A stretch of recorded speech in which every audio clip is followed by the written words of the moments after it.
unable to make it through the Zoom, so. I don't know if anybody else got on. Katie? Are we doing the Zoom? No. Well, we're streaming and, It was- Published, so we're. We are only using the TV for Katie so Right. that she can participate. Okay. We'll start the meeting of October 21st, the City of Portland Common Council. Call to order. Roll call. Councilmember Murphy, Here. Councilmember Lane, Here, Councilmember excuse me. I got an old cousin face. Conlon. Councilmember Conlon, Here. Councilmember Carpenter, Here. Councilmember Beckwith, Present. Councilmember Michaels. Here. Salute to the flag. You're all. Pledge allegiance to the flag.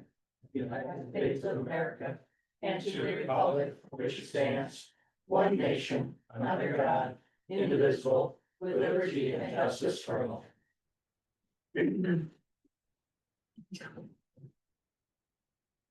Beth, has anybody signed up? No, no one can join up. Nobody signed up for privilege to floor, public comments. Reports and presentations.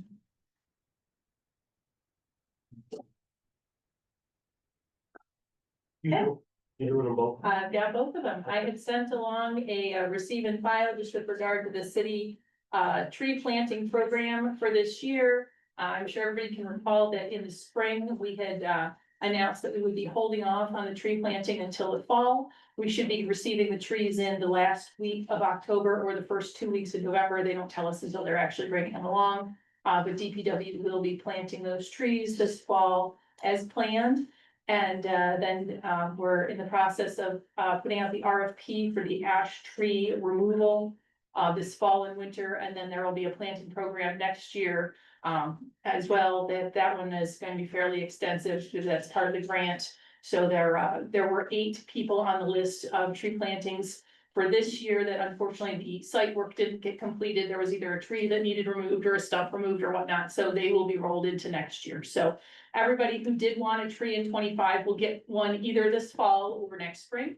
So it was a little bit delayed just to allow the process that DPW is finishing up with the big capital projects this spring. So they didn't really have the capacity in the spring, so that's why they'll be doing it this fall. And then we'll be taking advantage of the ash tree grant to plant additional trees next year. So real quick, the trees that we got coming in here soon, they're all spoken for. They are, yes. Yep, they've all got a spreadsheet that they're, so they have got. Also, I talked to Mike on that, and the stump removal is part of our RFP grant too. Correct, Okay, that's part Yes, of that. it Okay. is, yep. Okay, and Beth, you said the ash trees like on Broadway Mhm. had to wait until November. Correct, because of the DEC, there is a we are not allowed to take down ash trees until November because they are used for bat roosting for 2 species of endangered bats up until that point in time. And apparently at that point, they go hibernate elsewhere and the trees can be taken down. Okay, thank you. Oh, And don't ask me which types of bats, I can't recall, I'm sorry. All right, the next thing that I have for everybody is just a kind of a high level budget overview. And unfortunately, we were technologically challenged, so we have printed out paper copies of the slides for everybody to take a look at. If anybody in the audience is interested, they're up front, it's very exciting. So I'm gonna read because I thought about this a lot and I don't want to get it wrong. So good evening, I would like to start by thanking all the department personnel who were so very helpful and patient with all my questions, and the department heads for working to balance the budget. The budget process is a team effort, and I could not have put this together without the considerable support I received. Because the due date for the mayor's budget is set by law, the 2024 actual numbers that were in the initial printing do not reflect closed year. I had pulled them early in August. With the reopening of the 21 and 22 audits and the subsequent delay in finalizing the 2023 audited numbers, I felt that allowing the time to ensure accurate numbers was important. The updated 2024 actuals will be updated in the spreadsheets and then posted on the website for everybody once we have that finalized information. I do apologize for any confusion that this might have caused. I obviously have access to the correct information while calculating the new budget, so the numbers for the 2026 budget are valid. You will note some format changes to the budget that that you received.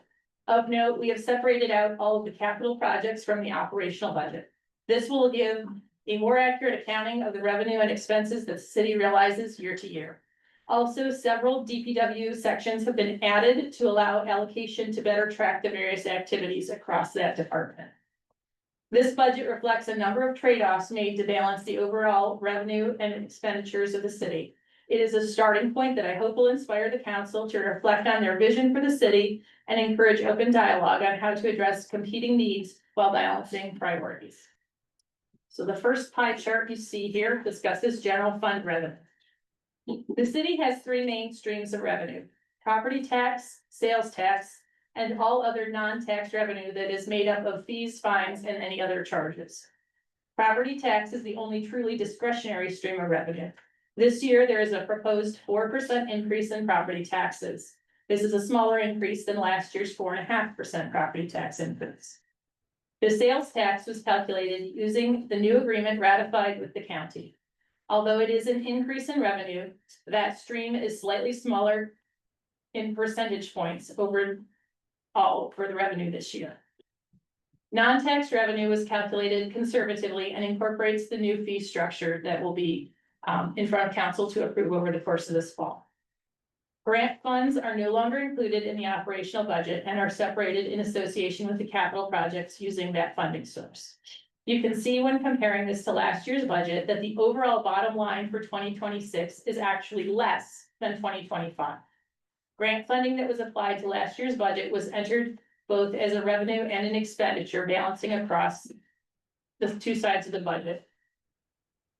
This netted the grant funds so that there was no impact on the operational budget. However, it impacted both revenue and expenditure totals by the amounts of those grants. So the next page. How does the 4% tax increase affect the median home? The amount of property taxes being raised is increasing by 4% in this budget. This is a smaller percentage than last year. We can objectively compare the 2 years using the median home value. For the median home value, the increase in taxes from 25 to 2026 would be $70.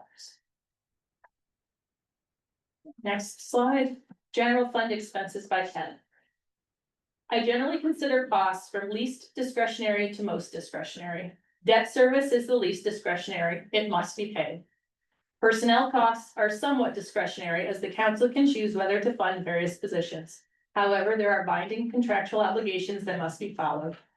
Daily operations allow the most discretion as they reflect what level of various services the city provides. If you compare this to last year, you will notice that capital costs have been pulled out of that operational budget.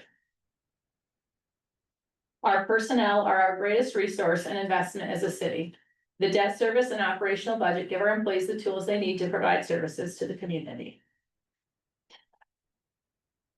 General fund expenses by services. The departmental costs represented here include salaries only. Healthcare and retirement benefits are netted and reflected separately on the previous page. The police section includes crossing guards, traffic, and animal control. DPW includes road maintenance, snow and ice removal, building and grounds, street cleaning, leaf and brush, and then storm sewers. We are working at better allocating both personnel time and costs across the various functions of DPW for more accurate tracking. So when you're looking at the actual printed budget, you'll see there are some new sections that hadn't been there previously. And that's one of the things that Mike and I have worked with to understand better where his personnel are putting their time and efforts across the year. We've broken that out so that we'll hopefully over time be better able to track that. The Youth Bureau includes administration, the recreation building, programming, and playground lines. Parks includes park maintenance as well as the pool and the beach. And general governance includes all the remaining service provision. Personnel benefits, the next slide. Retirement contributions are a set percentage of payroll for both ERS and PFRS. So ERS is the local retirement system. PFRS is specific to police and fire. This is adjusted by the Office of the State Comptroller based on actuarial assessments of the overall retirement funds. So they basically look at our payroll, they look at their costs, and then every year they just send us a bill on that. So it gets adjusted annually. Healthcare costs continue increasing at double-digit rates from year to year with no foreseeable end in sight. The other category includes workers' comp, disability, LoSAP, which is the length of service award program for firefighters, social security, and supplemental benefits such as the EAP services that we have for our employees. The next page is the water fund by expenses. Like the general fund, the water fund expenses have been delineated into the same categories. Just for your reference, water debt is never counted against the city's constitutional debt limit. Currently, the city is beginning to draw down on a WFIA loan that will be used to pay off a large portion of the ban that we've been rolling in May. This past May, that was the one that rolled for 31 million. Over 21 million of that was specific to various both water and sewer projects, as well as some road work on the Clinton Avenue Gateway project that had been started quite a few years ago. The WFIA portion of that loan is over 16 million that we're going to be able to draw down. We will then convert that at 1.08% interest and pay that portion of the ban off this May when we re-roll. So this next page is sewer. Sewer debt can be exempted from being counted against the city's constitutional debt limit, and we've already put in an application to have the sewer debt portion of that ban that I just referred to, that's going to be paid off with WFIA funds, exempted by the Office of the State Comptroller. This is a very common process, and I do not expect any issues arising. Operational costs are rising in sewer funds specifically, due to the many needed repairs at the plant.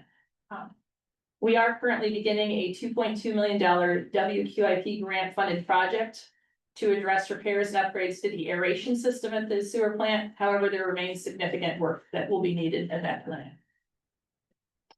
The next page, total healthcare costs. If we maintain the status quo healthcare that we have been using, it would reflect an 18% increase over our costs from 2025. That total would be nearly $7 million.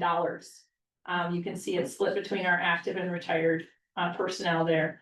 Healthcare is currently our single largest expense. Our premium increases are at 18% this year, with double-digit increases continuing over the next several years. Should we choose to stay with our current option, we will need to make some considerable adjustments across the budget to pay for it. The next slide. Because of that, we are looking at making a recommendation to consider a change to our current healthcare to an option that is better for both the city and for our employees, both current and retired. I've asked Randall to speak to this a little bit. We've been working with our unions as we've been doing negotiations, and we have TAs with both police and fire with this consideration as part of that agreement.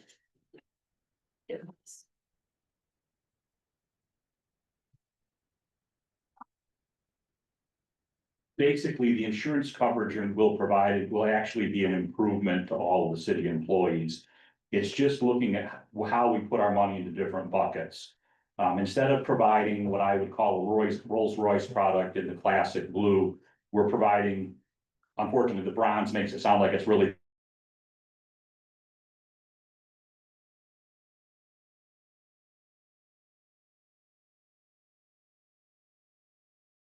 insurance, but the way we're doing it is not the company. That being said, even if we completely max out our risk, we're still further ahead than staying on classic blue.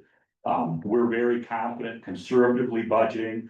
The money that we put up to cover the difference between what they had in classic blue and what we will have in the bronze plan is covered by an HRA. We're expecting conservatively a little over $1 million of that HRA money to be available to come back at the end of the year. You'll see, even if we spent all the HRA money, we're still almost $2 million ahead of staying on classic blue.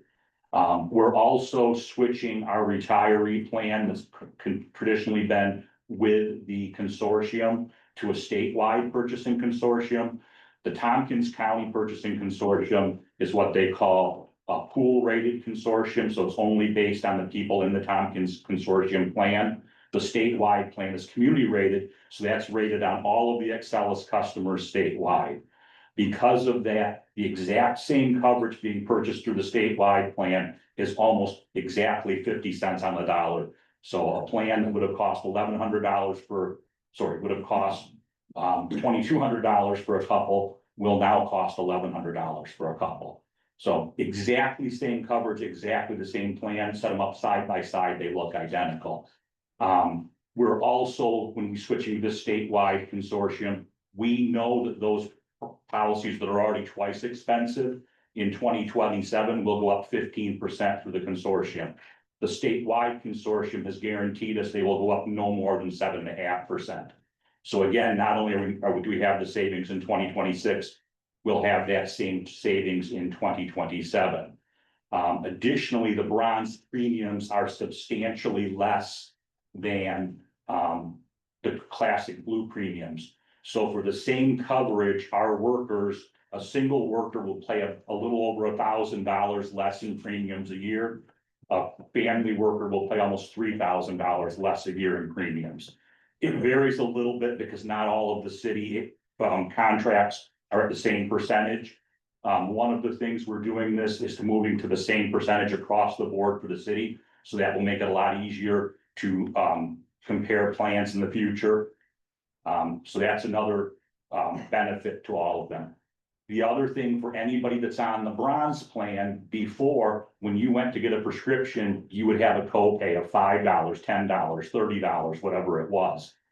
That will no longer be the case because that all counts towards the deductible and the out-of-pocket max. So when you go get a prescription, they'll give them their insurance card, they'll give them their HRA card, and they won't have to pay anything out of pocket. So that could result in another hundreds to thousands of dollars of savings for the members.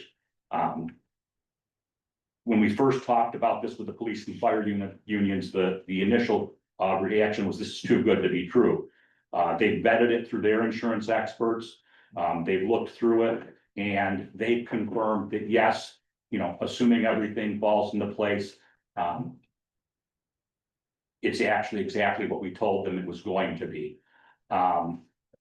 Couple of very little minor differences. The only one that they picked up was under classic blue, you can get unlimited OT and PT. Under the bronze, you can get 60 outpatient OT and PT visits per year. 60 visits per year is a lot. All of them felt that for the savings they're going to put in their pockets, they would run the risk for the fact that they might be the 1 in a million that goes over 60 OT or PT outpatient visits in a year. Mr. Lewis, Yeah. can you talk about co-pays? Because it's the HRA fully funding both the out-of-pocket maxes, there are no co-pays under the new plans. Perfect, thank you. What is the, Nothing changes for retirees. The retirees will have the same level of coverage as they do currently, which is just good or as, or equal better? or better than what they have today. And so going from the gold to the bronze, that's the same amount of, that's. The retirees are actually going on to a plan called Plan One, because it's a specific retirement plan. A retiree over 65 will be on Plan One, which the benefit is equal or better than the old classic blue and equal or better than the MS3 plan that was available for them before. What about people who aren't 65? People who aren't 65 will be treated exactly the same way as a current employee. They will go on the bronze plan. They will get the fully funded HRA. They will have no co-pays, no prescription co-pays. And again, their premium will be less than it is today. Talking to a couple of the first responder, police and fire folks that were getting close to retirement, they were excited because they thought that under their current sick days they had in their bank, they'd be able to cover about 6 years of premiums for classic blue. It's probably going to be more than double that for the bronze plan for them. So they were excited because now they're going to get to cover their premiums for a longer period of time before they have to take any money out of pocket. Okay, you weren't here when we went through this. What, a year ago or so? I don't think It was either one of before me, so. Yes, and we stuck with, you don't change the retirees that are already retired, you don't change anything for them. And then we went through, well, voluntarily they could change. And so firemen have gone to the Aetna Advantage plan. I know that they've moved over to that. But current, the majority of the police officers that I'm a retired police officer, we said no, and the mayor has agreed. they're not gonna change anything. right, But that was an agreement we made, and the mayor actually said that in public session several times, nothing's yeah, gonna change. nothing's going to change for current retirees. Under 65 or older. So this sounds like it is gonna change. Nothing is changing to make their coverage worse. No, but They're- they're losing Blue Cross Blue Shield. No, they're not losing Blue Oh, Cross they're Blue not. Shield. This is still through Blue Cross Blue Shield. Same provider network, same exact formulary they would have under any plan. Still the Blue Cross Blue Shield provider network. It's still the same formulary. When Blue Cross Blue Shield negotiates provider network, they don't negotiate a network for the city of Portland, a network for the Bronze Plan. They negotiate a provider network. When they negotiate drug rates for a formulary, it's one formulary regardless of what plan you're on. What your copay is varies by plan, but the formulary itself, they don't have 100 different formularies. They have one formulary, it's 170 pages thick, and that's the only formulary. When the mayor talked to me about this, he said he will not do anything unless I can show him it's equal or better than what they have today. We went through that though. We did the equal, right? Yeah. Billy, we did, this is equal or better. And every, And we said no. every one of the union contracts that we have in place says that the city has the option to switch insurance as long as it's equal or better. For For active, everyone. I went back 20 years and I could not find a contract that it was not in. What is the deductible cost on this? What is the deductible for family currently for the retirees and current? The deductible for family on Classic Blue is $1,200. Sorry, the out-of-pocket max is It's $1,200. 150 for family and 50 for single. Correct. How does it change? It goes, because it's funded by the HRA, it's 0 and 0. For the deductible, And the out-of-pocket max. The city will cover 100% of the in-network out-of-pocket max and 100% of the out-of-network out-of-pocket max. It's impossible for this not to put more money back in the person's pocket. I sure hope you're right. But You don't other- wanna see me if you're No, not. and I appreciate that. I completely appreciate that. Other municipalities have done this Should have been. with equal, trepidation going into it. And the overwhelming response from their employees is, why didn't you do this sooner? We could have been putting this money in our pocket 3-4 years ago. Well, but that's employees, not necessarily retirees. Same as the retirees, but I mean, look, retirees, one of their biggest expenses, because a lot of them have sick time they're paying their premium with, is the money they're paying for prescriptions. I mean, my wife and I, we pay well over $100 a month in just the pickup fees for our prescriptions. That's not gonna be paid by us anymore. I'm gonna see a $1,200 benefit to that. We're gonna have a lot of retirees that are seeing a $1,200 to $2,000 benefit by them not having to pay those prescription co-pays. I sure hope so. And yet, you don't wanna see me. If I get The one ones that are under, retiree telling me they had to pay something now that they never had to pay before, I'll be sitting outside your office. and you're, please do, and please have them call, because I will guarantee you, we will do everything in our power to make it right. Okay?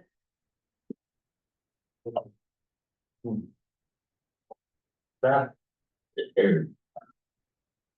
All right. and Randall, thanks for putting this all together. I know it's a lot of work. Thank you, Randall. You got good staff and And this is something where, and again, if anybody has any questions, we wanted to actually get some of the overview out before we started on Thursday with the actual more specific by department, questions. But when we initially started this, when we looked at the cost of the healthcare, we were looking at a 30% tax increase across the city, and I'm not exaggerating when I tell you that. We have spent a lot of time working with the consortium and digging into what we could do to get these costs manageable for the city and for our workforce. And I can guarantee you, because both of us have our families on these plans, that we wanted to find the best possible way to take care of our workforce and our retirees and ensure that everybody can keep their same doctors, they can keep their same prescriptions, that nothing is going to change that's gonna put them out in any way, shape, or form. And so we've worked really hard to find something that really is good for everybody. And I know people get very nervous about healthcare changes. And we fully recognize that. So one of the things we wanted to do And I think we've had some really good conversations with both the police and the fire unions on this.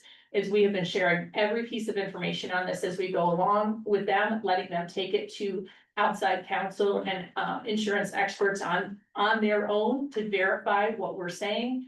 And they've been very happy with what they've been seeing. So I truly do encourage, if you have any questions at all, please bring them to us, because we want people to be comfortable if we're making any changes. We want people to understand how it's going to work and make sure that we're absolutely taking care of everybody. That is really, really important. So thank you very much. Just a reminder, the budget sessions start this Thursday at 6 o'clock. Here, right, Ian?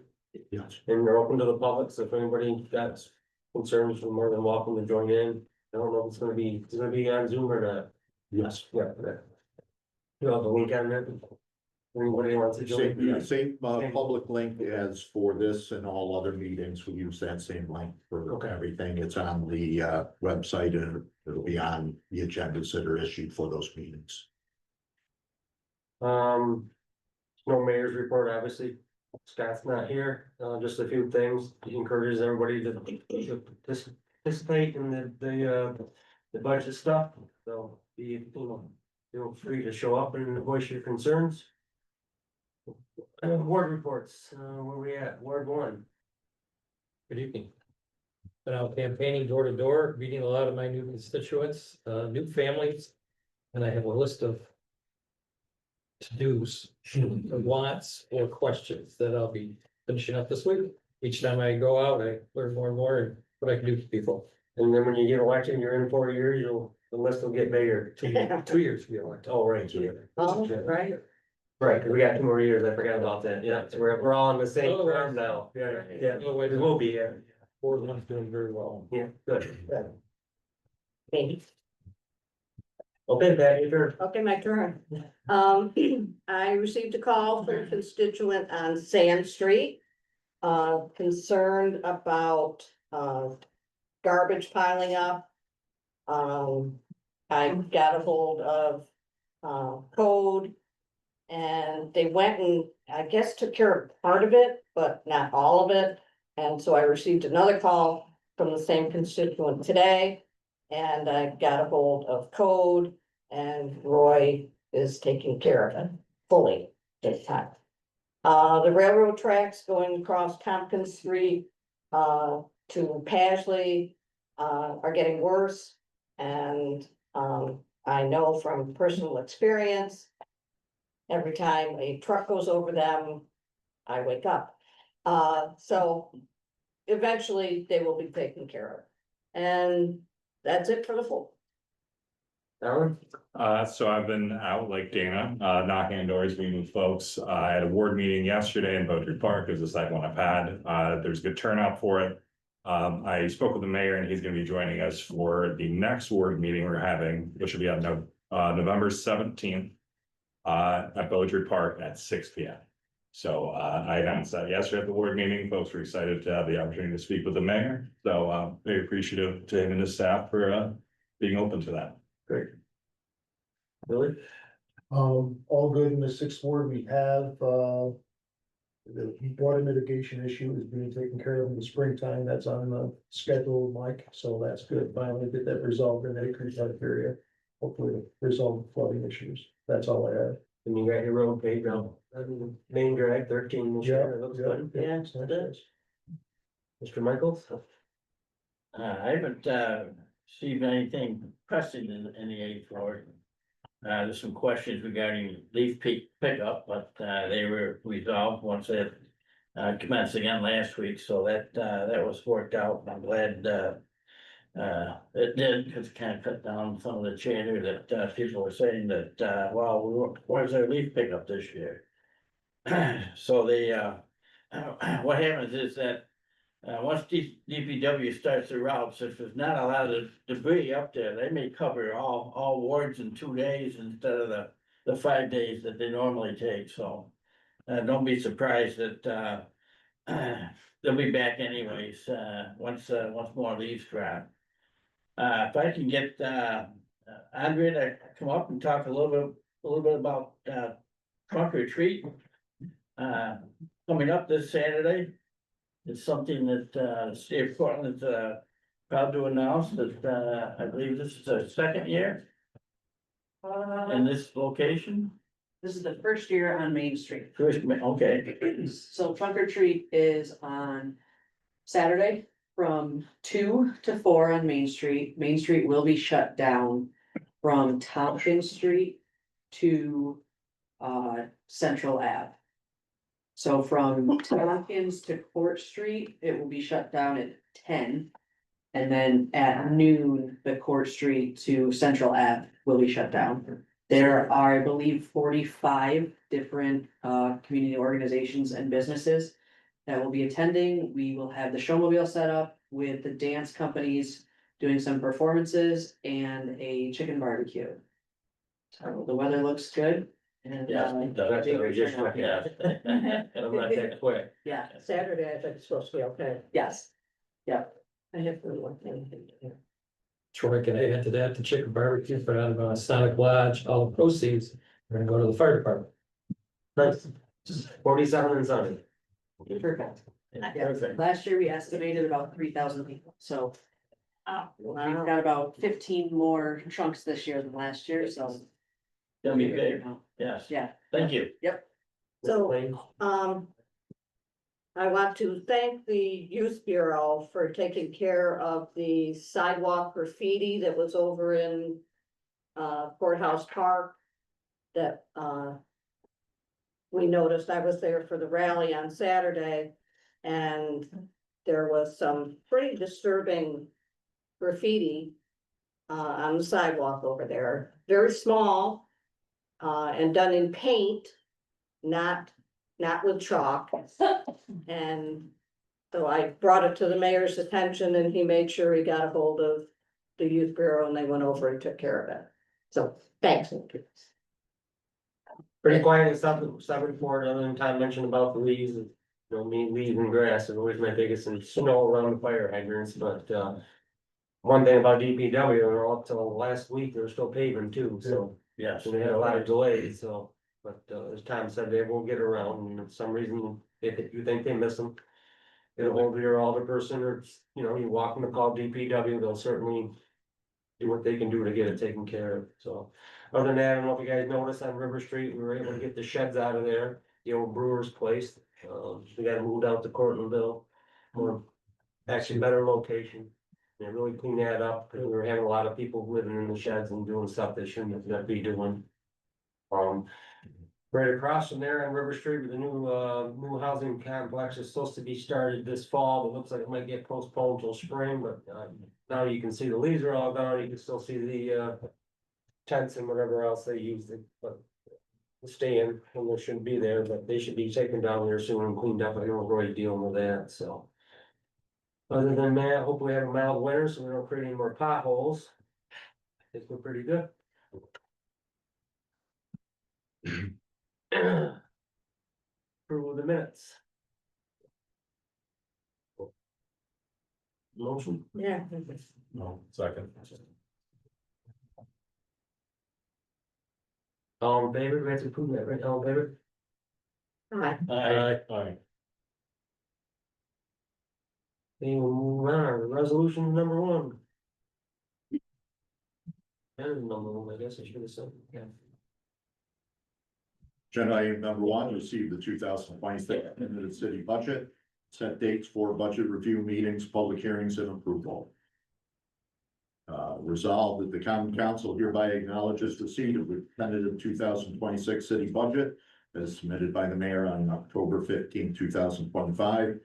Be it further resolved that the common council shall hold public budget review meetings, which shall be held at City Hall and via video conferencing on the dates below. October 23rd at 6 o'clock, reviewing budgets for the fire department, wastewater department, youth bureau and city clerk. October 28th at 6 p.m., reviewing budgets for the police department, Department of Public Works and Water Department, finance, law, common council and mayor's offices. And then on October 30th at 6 p.m., plans to complete any modifications to the tentative budget and file, with any changes with the city clerk as the proposed 2026 city budget. Be it further resolved that upon the common council filing the proposed 2026 city budget, city clerk shall publish notice of its filing and itemized abstract and notice of a public hearing on the proposed budget, which shall be held at 6 P M, November 18, 2025. After which the common council may make any further modifications to the proposed budget, except appropriations required by law or for debt service. And be it further resolved that the final 2026 city budget may be approved by the common council during its meetings scheduled on December 2nd, 2025, or December 16th, 2025, or another publicly noticed date if necessary. Wilson? Alan? Merker? Any questions, concerns? Move the vote? Councilmember Merker, Yes. Councilmember Lane, Aye. Councilmember Conlon, Aye. Councilmember Carpenter. Aye. Councilmember Beckwith, Aye. Councilmember Michaels. Aye. And item number 2. Set a public hearing regarding renewal of franchise agreement with Spectrum as provider of cable services in the city of Portland. Resolved that the city of Portland will hold a public hearing on November 4th, 2025 at 6 P M at City Hall, 25 Court Street, to hear public comments on whether to approve a non-exclusive franchise agreement with Spectrum Northeast LLC for a 15-year period. And be it further resolved that such public hearing, that at such public hearing, all persons will be given an opportunity to be heard, and written statements will be accepted at any time up until the public hearing is closed. Andy, Yes, November 4th is election day, I believe. Correct. Yeah, number 2, regular one. No, mine too. The public hearing be some other time? I mean, I don't know if it would affect voting in last. yeah, so November 4th is a regularly scheduled council meeting. We Oh, are okay, scheduled to meet that date. okay, Which which we always meeting on election day. Well, We have yeah, that. you're right. Yeah, I mean, it's. There's someone who made a motion to postpone. Oh, Not okay. had him, it's been a while, but. Okay, So.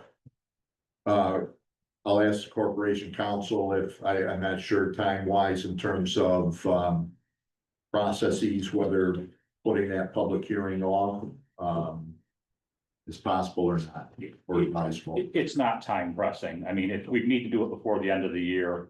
It's just basically renewing the franchise agreement we've had with them probably for the last 30 years anyway.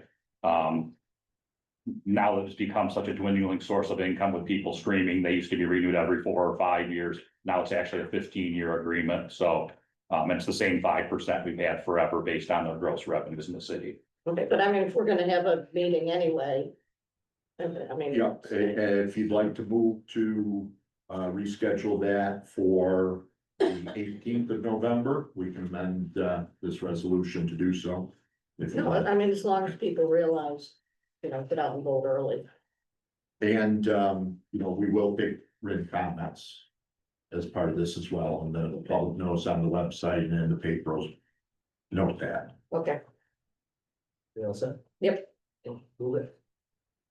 Councilmember Merker, Aye. Councilmember Lane, aye, Councilmember Conlon, Aye. Councilmember Carpenter, Aye. Councilmember Beckwith, Aye. Councilmember Michaels. Aye.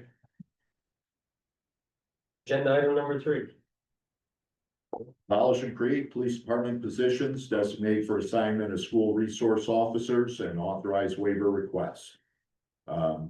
Resolved by the City of Portland Common Council that 2 special patrol officer positions designated and assigned solely as school resource officers to the Cortland Enlarged School District are hereby created within the department, and that 2 current part-time police officer positions assigned as school resource officers in the school district are hereby eliminated.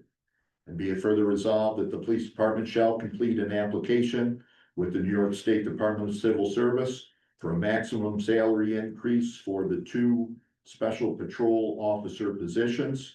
And be it further resolved that the chief of police is authorized to take actions necessary to coordinate with the city large school district for the assignment, funding, and implementation of these positions. You ready to have any questions? Chief's here, can you answer? So they're getting a waiver, is that what they're gonna get a waiver? For sale, maximum, for maximum salary that an officer can earn in retirement. Oh, okay, all right, okay. The positions are fully funded by, paid for, salaries paid for by the school district, comes at no cost to the city. Different title. Yeah. Anybody else? Move it. Councilmember Merker, Aye. Councilmember Lane, Aye. Councilmember Conlon, Aye. Councilmember Carpenter. Aye. Councilmember Beckwith, Aye. Councilmember Michaels. Aye. Yeah, we'll put this other one on, get off the. Agenda item number 4, second amendment to the management plan of 2025 relating to civil service reclassification of wastewater treatment facility chief and deputy positions. Resolved that the management plan, section titled covered employees, and section titled Schedule A, compensation schedule and title, are hereby amended to reflect civil service title changes as described below. And be it further resolved that no change is made to pay bands, and each of the 2 amended titles shall remain in the same pay band as the one it replaces. Removing the title of superintendent of wastewater, replacing it with chief wastewater treatment plant operator, remaining in pay band 2. Removing the title operator of record and replacing it with deputy chief wastewater treatment plant operator, remaining in pay band 3. Motion. Dana? Yeah, Billy? Any questions? Why? Why the change? So the title changes reflect the a different way of operating the plant. So Bruce did not have a 4A license, so he was the department head and they had to change his title when he no longer had a 4A license, and Ed became the operator of record with the 4A license.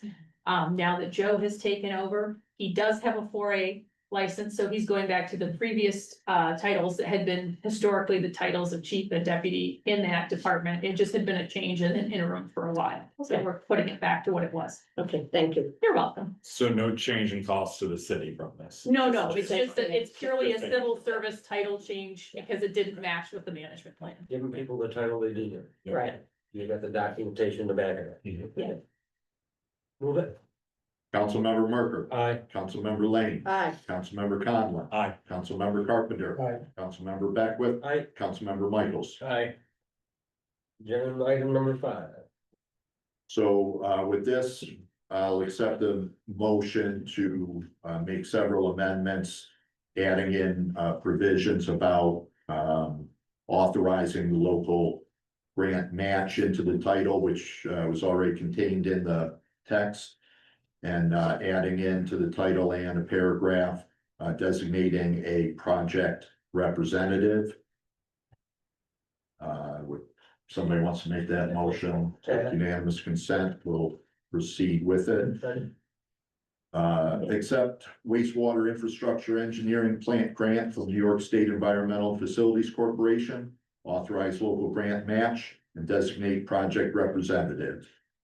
Resolved that the city of Portland County Council hereby accepts New York State Environmental Facilities Corporation grant funds in an amount not to exceed $48,000 for the study of future improvements at the Leroy Somerson wastewater treatment facility at 21 Port Watson Street.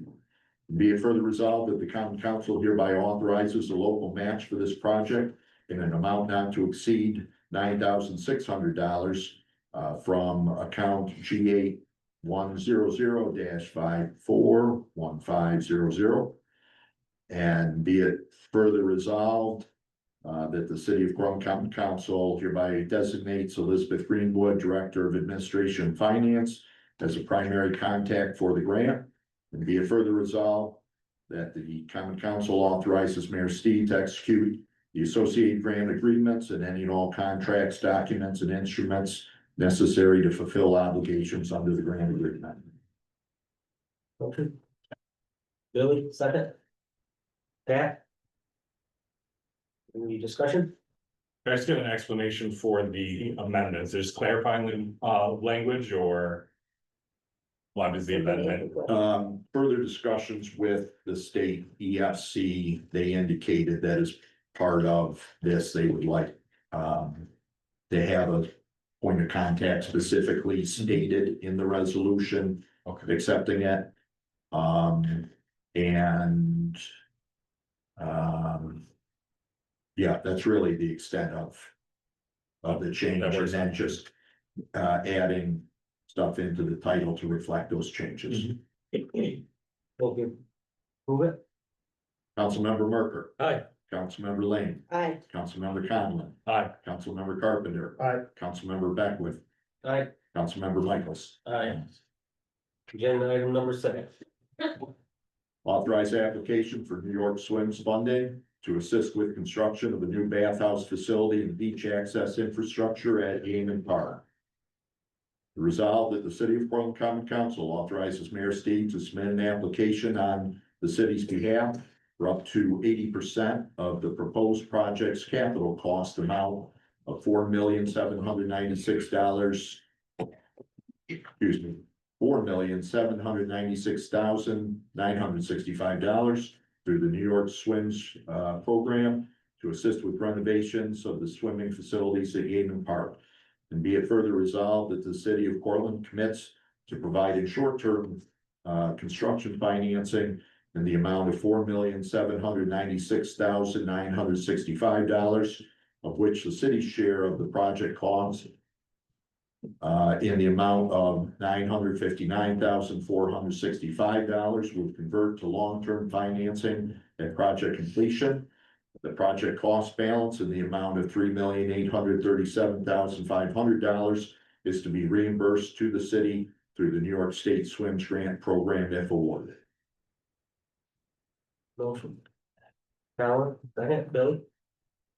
Andrew, would you like to come up and speak about that? That's a minute. This is quite a project, but I've seen the addition, it's beautiful. So. It's long overdue.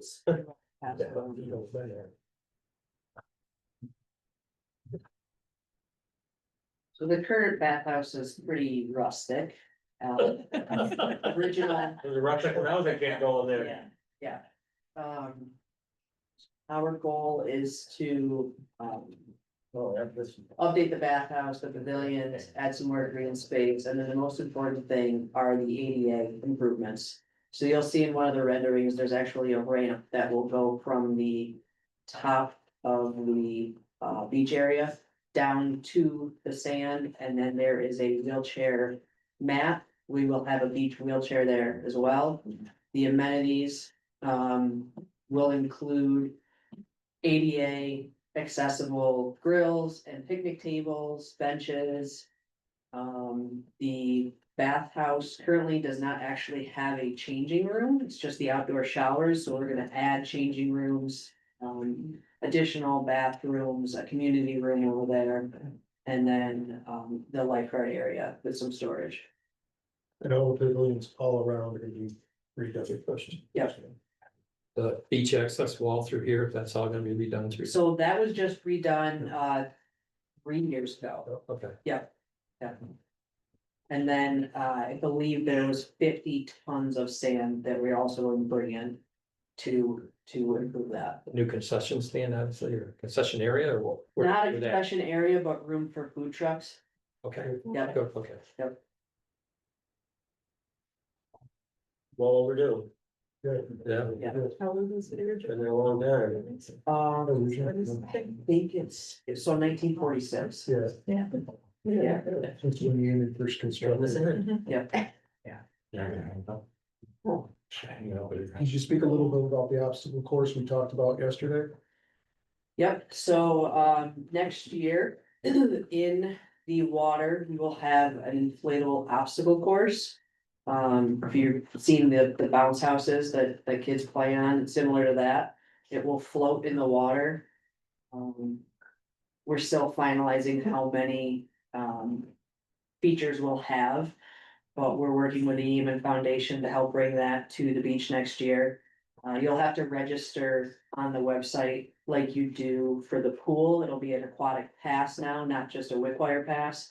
And that will have you sign the waiver and emergency contact information so that we have that on file. What's the timing for all this? You thought of? The inflatable obstacle course No, will be the next game year. structure. So the grant application is due at the end of next week, and then we'll find out probably the week before Christmas, maybe earlier in December of this year. Will the added bounce house and kind of stuff, is that gonna cause a problem for lifeguards or? Nope, Beth and I have worked through the budget to increase add an additional lifeguard down at Eamon. So, yeah, Yeah. Whatever, you guys are bounce house and volunteer, Jess. Thank you. All fair? you can like that. Yeah. I did that when I was 16. so- Sounds great, thanks, Andrea. Yes, thank you. Yeah. Let's, Councilmember Merker, Aye. Councilmember Lane, Aye. Councilmember Conlon, Aye. Councilmember Carpenter, Aye. Councilmember Beckwith. Aye. Councilmember Michaels. Aye. Agenda item number 7, we also, will accept a motion to amend. I've added in to, donations that have come in recent days.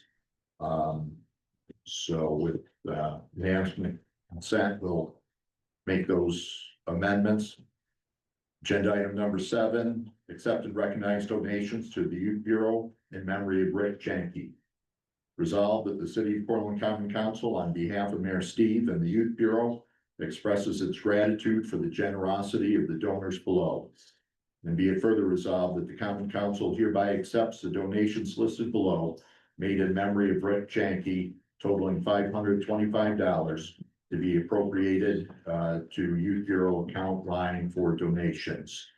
Donations from Mary Leary in the amount of $100. From Mike and Barbara Jean Milligan in the amount of $100. Janet Silvers in the amount of $25. Conrad and Helen Janke, $100. Mary and Robert Ziegenfuss, $100. And Martin Gorfinkel, $100.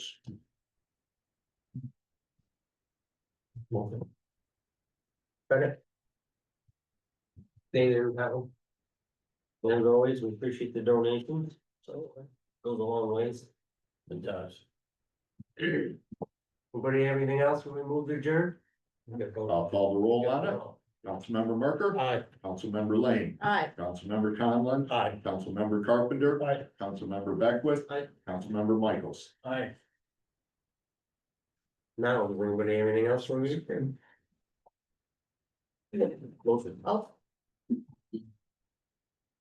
My name's John Banowitz. I've been a Ward 5 resident for 45 years. Last night I attended the Ward 5 meeting, and I'd like to thank Alderman Collin for the job he's doing there. Thank you. Thank you. Thank you. Motion to adjourn. Oh, really? No? Yeah, going good, aren't you, Don? All those in favor? Meeting adjourned.